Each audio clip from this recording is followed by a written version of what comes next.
our entry, number 1. Hustisya!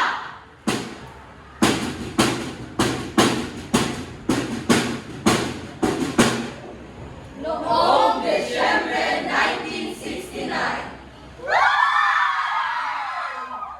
Huwag maniwala sa isabi ang diktador na iyan! Sugal mga tunay na Pilipino! Sugal!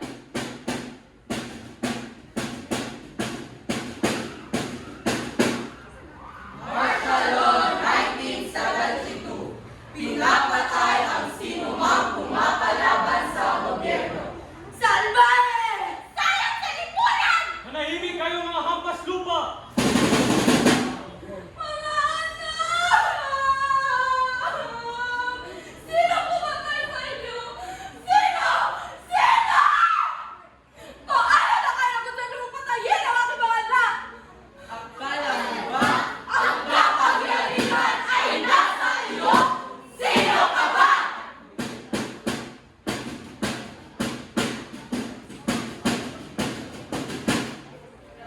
Mula noon, noon natatakot ang buhay ng tao.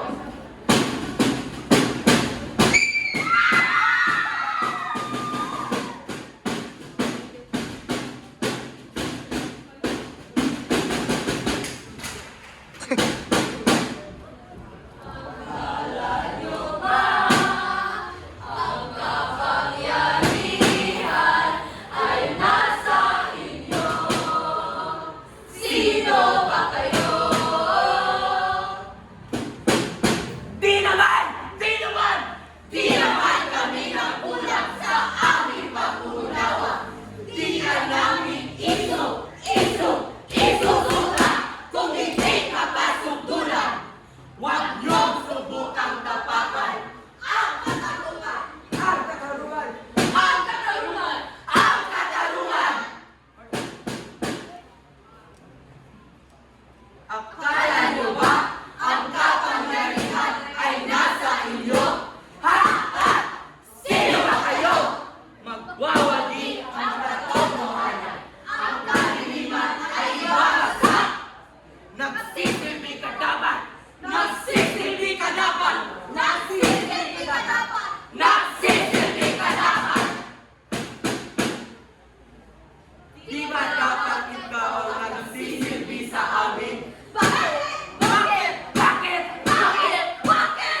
Tila kami nananaginip tagising.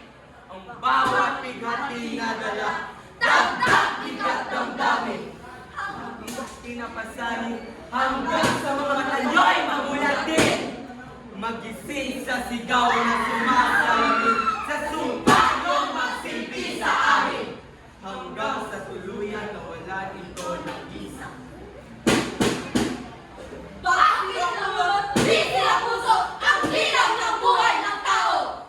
Kayo mga hari-harian, pagkalaki ng inyong mga ulo.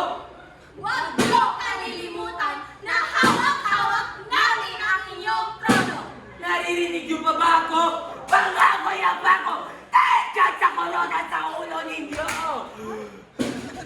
Alaga, tingin. Di na magpapali